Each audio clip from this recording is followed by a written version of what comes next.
Manish auto rickshaw चलाता था। जब वो 15 साल का था तो उसके पिता का देहांत हो चुका था, जिसके कारण मनीष को ही सारे घर की जिम्मेदारी उठानी पड़ी और कॉलेज से ड्रॉप आउट लेकर अपने पिता का ऑटो रिक्शा चलाने लगा। मनीष की बड़ी बहन सुलेखा की शादी में जो उसके पिता ने कर्जा लिया था, उसे चुकाने के लिए मनीष ने अपना घर भी बेच दिया और माँ के साथ किराए के घर पे रहने लगा। मनीष की बड़ी बहन ससुराल में बहुत खुश है। इस बात की उसे बहुत तसल्ली है। माँ, सुलेखा दीदी का मेरे मोबाइल पर फोन आया है, तुम बात कर लो, फिर मैं ऑटो लेकर काम पर निकलता हूँ। हेलो सुलेखा दीदी, ये लो माँ से बात करो। हाँ बेटी, अपना ध्यान रखा कर, खूब खाया पिया कर, इससे बच्चे की सेहत पर अच्छा असर होगा।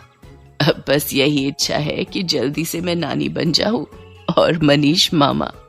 हाँ वो तो है, अब मामी कहलवाने वाली बस आ जाए तो मैं सुकून से तीर्थ यात्रा पर निकल जाऊंगी।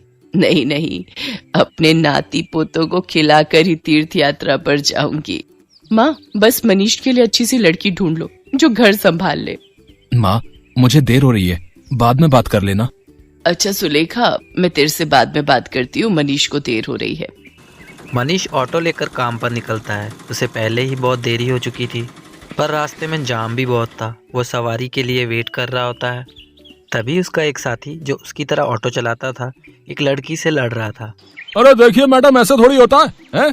जब आपने मुझे यहाँ छोड़ने के लिए पैसे तय किए हैं तो चुपचाप मेरे पैसे दे दो ना।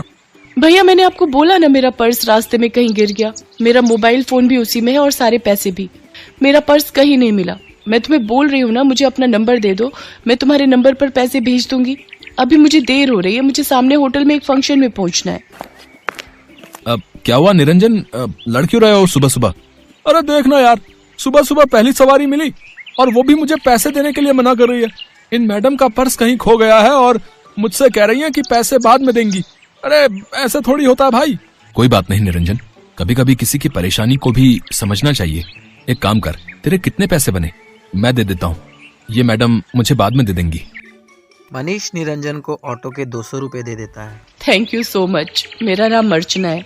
आप मुझे अपना नंबर दे दो, मैं आपके नंबर पर ऑनलाइन पेमेंट भेज दूंगी।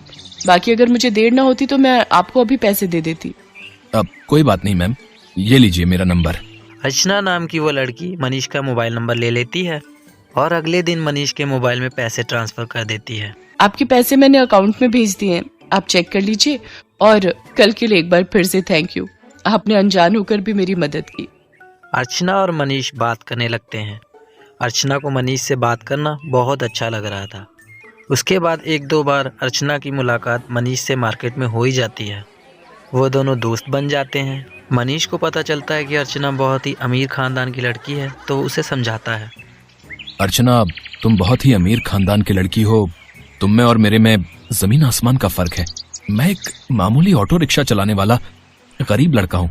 तुम्हारा और मेरा यूं दोस्ती रखना ठीक नहीं है, प्लीज तुम मुझसे मत मिलो। तुम ना मिलने की बात कर रहे हो, पर आज तो मैं तुम्हें अपने प्यार का इजहार करने आई थी। मैं तुम्हें बहुत पसंद करती हूँ मनीष। मैं अपनी आगे आने वाली पूरी लाइफ तुम्हारे साथ मिलकर जीना चाहती हूँ। कहते कहते अर्चना फूट फूट कर रोने लगती है और मनीष उसे गले लगा लेता है।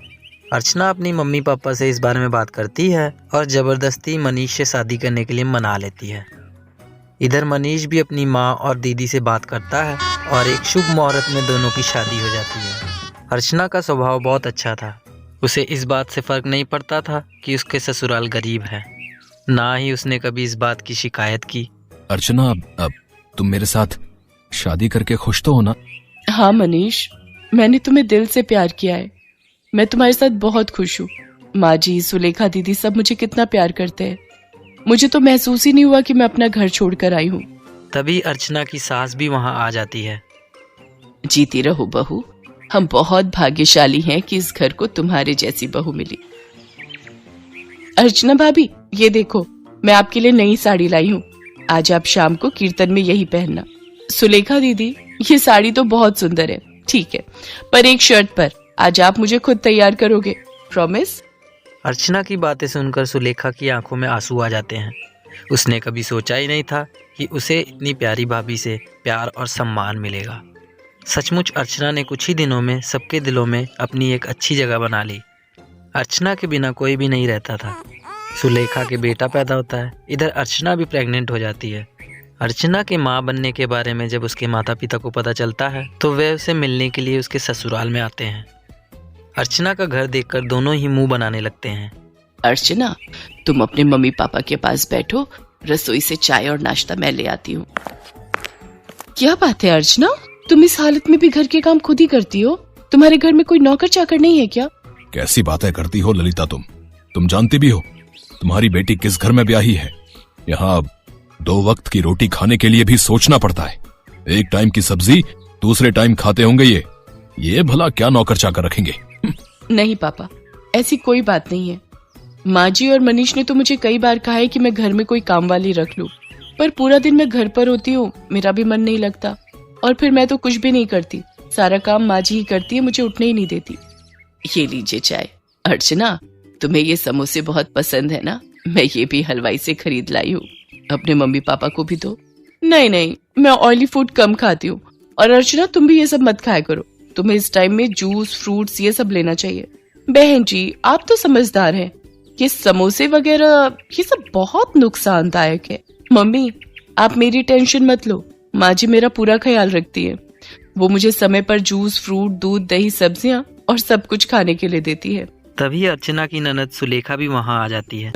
अर्चना भाभी, मैंने डॉक्टर से अपॉइंटमेंट ले लिया है, कल सुबह 11 बजे आपको मेरे साथ चलना है, तो आपका चेकअप हो जाएगा और बाकी जो इंजेक्शन वगैरह।